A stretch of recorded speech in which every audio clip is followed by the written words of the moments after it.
Hello good morning दोस्तों। Welcome back to new good way. आज दोस्तों 5 मई 2023 और 5 मई 2023 से संबंधित जो भी डेली करंट अफेयर्स के जो क्वेश्चन बनते हैं इन्हें हम आज डिटेल से डिस्कस करेंगे। और आज की वीडियो की आपको पीडीएफ चाहिए तो आप हमारे जो टेलीग्राम ग्रुप है वहां से वीडियो की पीडीएफ है वो प्राप्त कर सकते हैं। और लास्ट में आपको क्वेश्चन भी दिया जाएगा जिसका आंसर है वो आपको कमेंट बॉक्स में लिखना है। तो चलिए दोस्तों स्टार्ट करते हैं क्वेश्चन नंबर 1 से। और आज का वीडियो आपको अच्छा लगे तो चैनल को सब्सक्राइब और इसका बेल आइकन है वह जरूर प्रेस करें ताकि डेली के जो वीडियो अपलोड कर रहा हूं मैं उनका नोटिफिकेशन है वो आपको मिलता रहे। क्वेश्चन नंबर 1 है कि राष्ट्रीय विनिर्माण नवाचार सर्वेक्षण है ये किस राज्य को सबसे अभिनव राज्य का स्थान है वो दिया गया है। तो इस क्वेश्चन का राइट आंसर है दोस्तों ऑप्शन नंबर सी, ये कर्नाटक राज्य को दिया गया है। जो विनिर्माण फर्म है उनके बीच नवाचार की डिग्री पर एक सर्वेक्षण किया गया जिसमें कर्नाटक वो कुल मिलाकर सबसे अभिनव राज्य है और इसके बाद तेलंगाना और तेलंगाना के बाद तमिलनाडु राज्य का स्थान है वो आता है। और इस महीने की जो शुरुआत में जो जारी राष्ट्रीय विनिर्माण नवाचार सर्वेक्षण है इसमें 2021-22 है, इसमें यह देखा गया है कि विनिर्माण में नवाचार जो पूर्वोत्तर राज्य है जिसमें असम को छोड़कर वो उसमें सबसे कम है और इसके बाद बिहार का राज्य नाम है वो आता है। अब कर्नाटक राज्य है तो कर्नाटक राज्य से संबंधित जो इम्पोर्टेंट बिंदु बनते हैं उन पर एक नजर डाल लेते हैं कि प्रधानमंत्री मोदी ने कर्नाटक में शिवमोगा हवाई अड्डे का उद्घाटन किया है। और कर्नाटक सरकार ने अमृत नगरोत्थान योजना की घोषणाओं की है और कर्नाटक के मुख्यमंत्री ने 108 नमक क्लिनिक है इसका शुभारंभ किया और एशिया का सबसे बड़ा हेलीकॉप्टर जो कारखाना है ये कर्नाटक में खोला गया। और प्रधानमंत्री ने नारायणपुर लेफ्ट बैंक नहर विस्तार नवीनीकरण और आधुनिकीकरण परियोजना का भी उद्घाटन वो किया है। और सहकार समृद्धि सौदा का विनिर्माण है ये कर्नाटक राज्य में किया जाएगा। और कर्नाटक ने 54 साल बाद में जो संतोष ट्रॉफी है वो जीती है। और कर्नाटक राज्य में जो भगवान बसवेश्वर और नाद प्रभु जो केम्पेगौड़ा उनकी मूर्तियों का अनावरण है वो भी किया गया है। और कर्नाटक राज्य ने जो इंडिया जस्टिस रिपोर्ट 2022 है इसमें भी शीर्ष स्थान है वो हासिल किया है। अब कर्नाटक राज्य तो कर्नाटक राज्य दक्षिण भारत में स्थित एक राज्य है जिसको आप मैप में देख सकते हैं। और इसके पड़ोसी राज्य हैं जैसे गोवा, महाराष्ट्र, आंध्र प्रदेश, तमिलनाडु और केरल। और इसकी जो पश्चिमी सीमा वो अरब सागर से भी लगती है। और कर्नाटक के जो प्रेजेंट है मुख्यमंत्री है वो बसवराज बोम्मई और राज्यपाल है थावरचंद्र गहलोत। और कर्नाटक में टोटल जिले हैं 31। और कर्नाटक राज्य का जो गठन है ये 1 नवंबर 1956 को कर्नाटक राज्य का गठन हुआ था और यहाँ की राजधानी है बेंगलुरु। नेक्स्ट क्वेश्चन है क्वेश्चन नंबर 2 कि किस देश ने एसीसी पुरुष प्रीमियर कप जीतकर जो एशिया कप 2023 के लिए क्वालिफाई वो किया है। तो इस क्वेश्चन का राइट आंसर है ऑप्शन नंबर ए, ये नेपाल देश के द्वारा।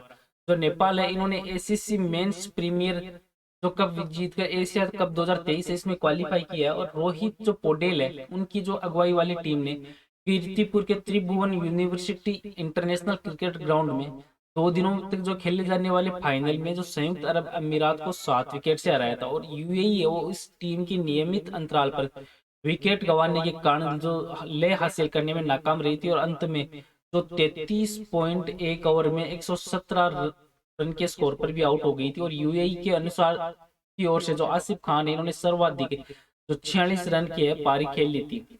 अब नेपाल है तो नेपाल दक्षिण एशिया में स्थित एक देश है जिसको आप मैप में देख सकते हैं। और इसके पड़ोसी देश हैं जैसे चीन है, तिब्बत और भारत। और यहाँ की राजधानी है वो काठमांडू। यहाँ के प्रेजेंट टाइम राष्ट्रपति हैं विद्या देवी भंडारी और प्रधानमंत्री हैं पुष्प कमल दहल। और यहाँ की राजधानी है काठमांडू और यहाँ की मुद्रा है रुपया। नेक्स्ट क्वेश्चन है क्वेश्चन नंबर 3 कि वीरता पुरस्कार पाने वाली पहली महिला एयरफोर्स अधिकारी वो कौन बनी है। तो इस क्वेश्चन का राइट आंसर दोस्तों ऑप्शन नंबर सी, ये दीपिका मिश्रा बनी है। जो विंग कमांडर है दीपिका मिश्रा ये वीरता पदक पाने वाली पहली महिला वायुसेना अधिकारी बन गई। और इस अवार्ड की घोषणा पिछले साल जो स्वतंत्रता दिवस है इसके अवसर पर राष्ट्रपति के द्वारा की गई थी। और भारतीय वायुसेना के प्रमुख जो एयर चीफ मार्शल है वी आर चौधरी इन्होंने जो दिल्ली में आयोजित संस्करण है इस समारोह में दीपिका को सम्मानित किया। और दीपिका मिश्रा इनको अगस्त 2021 में उत्तरी मध्य प्रदेश में जो आई बाढ़ में जो मानवीय सहायता देने के लिए तैनात किया गया था। अवार्ड से संबंधित जो इंपोर्टेंट बिंदु बनते हैं उन पर एक नजर डाल लेते हैं कि जो सी आर राव इन्होंने अंतरराष्ट्रीय सांख्यिकी पुरस्कार 2023 जीता है। और नीलेश सांबरे को मराठा उद्योग रत्न 2023 पुरस्कार से सम्मानित किया गया है। और नवीन जिंदल को टेक्सास विश्वविद्यालय के द्वारा जो लाइफ टाइम अचीवमेंट अवार्ड है उनसे सम्मानित किया गया है। डॉक्टर नित्या अब्राहम को जो युवा युवा यूरोलॉजिस्टिक पुरस्कारों से सम्मानित किया गया। और बॉम्बे जयश्री को संगीत अकादमी के द्वारा जो संगीता कलानिधि पुरस्कार 2023 है उसके लिए चुना गया। और असम के एनजीओ को चिल्ड्रन चैंपियन अवार्ड 2000 अवार्ड उनसे सम्मानित किया गया। और मीराबाई चानू इन्होंने 2022 के लिए BBC Indian sports woman of the year का अवार्ड वो अपने नाम किया। और एमटी वासुदेवन नायर है, इनको केरल के सर्वोच्च नागरिक सम्मान से सम्मानित वो किया गया है। और कश्मीर की जो आलिया मीर है, इनको वन्य जीव संरक्षण पुरस्कार 2023 से सम्मानित वो किया गया है। नेक्स्ट क्वेश्चन है क्वेश्चन नंबर 4 कि कोयला खदान दिवस है ये प्रतिवर्ष कब मनाया जाता है। तो इस क्वेश्चन का राइट आंसर है ऑप्शन नंबर डी, ये प्रत्येक वर्ष 4 मई को मनाया जाता है। जो कोयले की खदान उनमें काम करने वाले लोगों के प्रति ये दिन है वो समर्पित है। और ये दिन कोयला खनन से संबंधित जो सावधानी है उनके प्रति जागरूकता बढ़ाने के लिए दिवस और 4 मई को मनाया जाता है। अब मई मंथ है, तो मई मंथ में निम्न इंपॉर्टेंट दिवस और मनाए जाते हैं जिन पर एक नजर डाल लेते हैं कि 1 मई को अंतर्राष्ट्रीय मजदूर दिवस, महाराष्ट्र दिवस और गुजरात दिवस के रूप में मनाया जाता है। 2 मई को विश्व हास्य दिवस और विश्व टोना दिवस, 3 मई को विश्व प्रेस स्वतंत्रता दिवस और 4 मई को कोयला खदान दिवस के रूप में मनाया जाता है। नेक्स्ट क्वेश्चन है क्वेश्चन नंबर 5 कि किस राज्य ने जो one panchayat one play ground project है उसकी शुरुआत की है। तो क्वेश्चन का राइट आंसर है ऑप्शन नंबर डी, ये केरल राज्य के द्वारा शुरुआत की गई। जो केरल सरकार इन्होंने जो राज्य में पंचायत स्तर पर जो खेल को बढ़ावा देने के लिए एक नया प्रोजेक्ट है one panchayat one play ground, इसको शुरू किया। और इसका उद्देश्य कि पंचायत स्तर पर जो खेल संस्कृति है उनको पुनर्जीवित करना। और केरल के मुख्यमंत्री प्रेजेंट टाइम में पिनाराई विजयन, इन्होंने कलिकक्कड़ में इस प्रोजेक्ट की शुरुआत की है। और इस प्रोजेक्ट के तहत जो लगभग 450 जो स्थानीय निकाय है उनको कवर किया जाएगा। और इस प्रोजेक्ट को 3 साल के भीतर पूरा करने की योजना बनाएगी। और पहले फेज में जो 113 पंचायतों की लिस्ट है वो इसमें तैयार हो की गई है। अब केरल राज्य, तो केरल राज्य को आप मैप में देख सकते हैं। और इसके पड़ोसी राज्य हैं कर्नाटक और तमिलनाडु। और केरल के प्रेजेंट मुख्यमंत्री हैं पिनाराई विजयन और राज्यपाल आरिफ मोहम्मद खान। और केरल राज्य का जो गठन है ये 1 नवंबर 1956 को हुआ था। और केरल में जो टोटल जिले हुआ 14। और केरल की राज्य भाषा मलयालम। और केरल की राजधानी है तिरुवनंतपुरम। नेक्स्ट क्वेश्चन है क्वेश्चन नंबर 6 कि एचडीएफसी बैंक ने किसे उप प्रबंधक निदेशक के तौर पे नियुक्त किया है। तो इस क्वेश्चन का राइट आंसर है ऑप्शन नंबर ए, ये केजाद जो भरूचा इनको नियुक्त किया है। जो केजाद भरूचा ये एचडीएफसी बैंक के उप प्रबंधक निदेशक के रूप में इनको नियुक्त किया गया। और साथ ही में जो भावेश जवेरी इनको 3 साल की अवधि के लिए कार्यकारी निदेशक के रूप में नियुक्त किया गया। और भारतीय रिजर्व बैंक आरबीआई इन्होंने इन नियुक्तियों को अनुमोदित किया है। तो केजाद है वो एक अनुभवी बैंकर है, उनके पास जो 35 सालों का अनुभव है इनके पास है। और एचडीएफसी बैंक है, तो एचडीएफसी बैंक की स्थापना वो अगस्त 1994 में एचडीएफसी बैंक की स्थापना हुई थी। और इसका हेडक्वार्टर मुंबई महाराष्ट्र में। और यहाँ के जो प्रेजेंट टाइम चेयरमैन है वो सीएम वासुदेव और एमडी है आदित्य पुरी। नेक्स्ट क्वेश्चन है क्वेश्चन नंबर 7 सॉरी जो हाल ही में जो नियुक्तियां हुई उन पर भी एक नजर डाल लेते हैं किन की नियुक्तियां कहाँ की गई है। तो सीनू झावरा वो टीआईई राजस्थान की पहली महिला अध्यक्ष वो बनी है। और सलीमा टेटे है ये एचएफ एथलीट एम्बेसडर के रूप में इनको नियुक्त किया गया। और जी कृष्ण कुमार को भारत पेट्रोलियम कॉर्पोरेशन के अध्यक्ष के रूप में नियुक्त किया गया है। और एलआईसी ने तक्ष पांडे और एम जगन्नाथ को नया एमडीओ नियुक्त किया है। और भारत सरकार ने जो सिद्धार्थ मोहंती है इनको एलआईसी के अंतरिम अध्यक्ष के रूप में नियुक्त किया है। और महिंद्रा फाइनेंस ने जो राहुल रेबेलो है इनको एमडी और सीईओ के रूप में नियुक्त किया है। और आरबीआई ने जेपी मॉर्गन चेस के नए सीईओ के रूप में जो प्रभदेव सिंह है इनकी नियुक्ति को मंजूरी दी है। और ग्रुप कैप्टन है सालिजा धामी, ये वायुसेना में लड़ाकू इकाई की पहली महिला कमांडर बनाई गई है।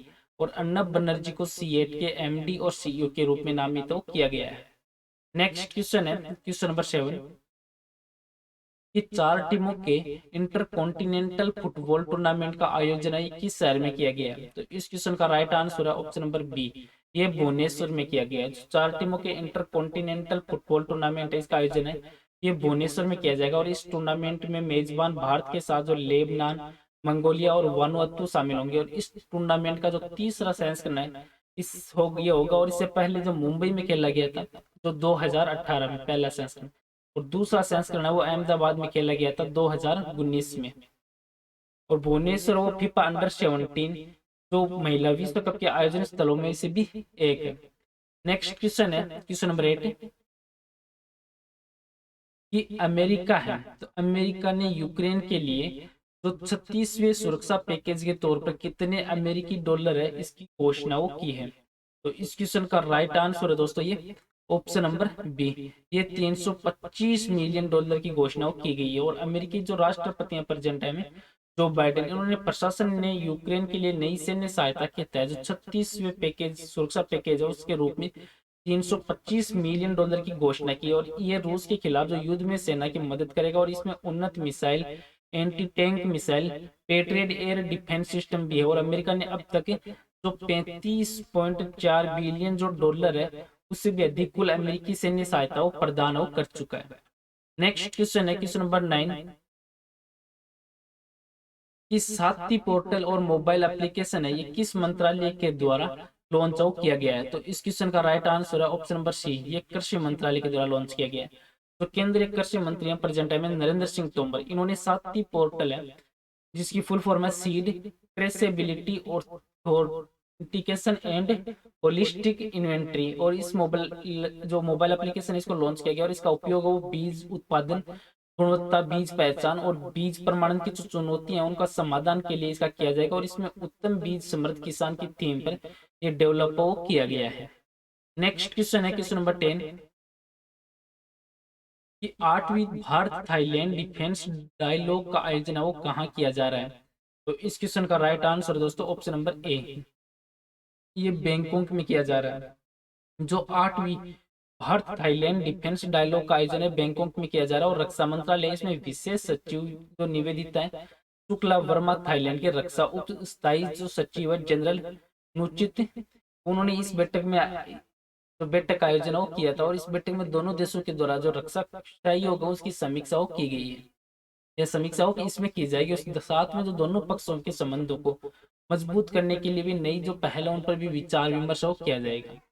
और आज का नेक्स्ट और लास्ट क्वेश्चन है जिसका आंसर है वो आपको कमेंट बॉक्स में लिखना है कि राष्ट्रीय विनिर्माण नवाचार सर्वेक्षण है ये किस राज्य को सबसे अभिनव राज्य का स्थान है वो दिया गया है। तो इस क्वेश्चन का राइट आंसर है वो आपको कमेंट बॉक्स में लिखना है। और पीछे के वीडियो में भी आपको क्वेश्चन दिया था कि किस भारतीय राज्य ने हॉकी टीम के प्रायोजन को 2033 तक बढ़ाने का फैसला वो किया है। तो इस क्वेश्चन का राइट आंसर था दोस्तों ऑप्शन नंबर बी, है उड़ीसा राज्य। तो उड़ीसा सरकार इन्होंने पुरुष और महिला भारतीय हॉकी टीम है इसके लिए अपने जो प्रायोजन है उसको 2023 है तो 2023 से बढ़ाकर अब 2033 तक करने का फैसला हो 10 साल तक बढ़ाने का फैसला किया गया। और प्रेजेंट टाइम जो उड़ीसा के मुख्यमंत्री वो है नवीन पटनायक, इनके द्वारा ये फैसला वो लिया गया है। चलो दोस्तों आज का वीडियो वो यहीं पे समाप्त करता हूँ। वीडियो आपको अच्छा लगे तो चैनल को सब्सक्राइब और शेयर जरूर करें। Thank you all of you.